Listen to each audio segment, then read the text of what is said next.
Pro Chancellor Kashilong Diocese Kabalang Catholic Reverend Father Jimmy Marngar ulai tu bakamet jong Most Reverend Archbishop Dominic Jala kan wan poi ka arpo terik na Amerika. Hawa pentik nai kene Father Jimmy ulong bo on bu ekamet katu kat nepor ha Saint Joseph Church Guwahati haden on sara hakilai tili ki parish Hariboy District bakan thop habernihat nongpo bot umsning pat nang tai on ra ekamet chayeng kme bo ulahel asan hamaulai phutmori bot on bu shimit bat hakasingi ka babut on ra sha Mary Help of Christian Cathedral Parish Lai Umkra hakaba on bu ekamet bat ailat i para bengej banle burom khadu shwa ban tep no hak arpulai trek kumpan supun kan mau bo Archbishop Dominic Jala ulaklat kendet hakashpo trek mentau benai hakajing ya takho kali ha Amerika kemet jung Archbishop Dominic Jala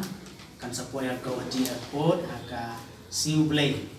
kata haka arbu terik mentau benahi haka por ar saupusan janmit or no IC akan digelentia bahadu dengan Bishop Airport dan sepenrung ha Don Bosco Provincial House Guwahati sedang kejingguai kejingkuli mas nak bentai Archbishop nang tuan sa wan sya bernihat mencarung untuk hendak anong po haum sning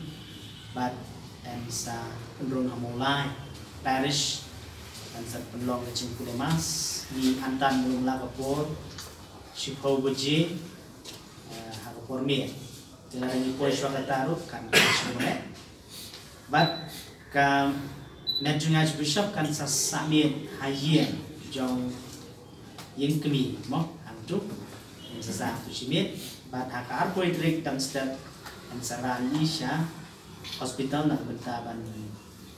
pek kicindon kam bahasa ban sawanra apor cathedral jong gamarian ura Kristen jing menebak hang nepo cathedral Banyu Krak. Kejing legon te bi Archbishop kan long hak apply trik kata Wednesday mo kata Senin malam. Agapor Shibaji no IC.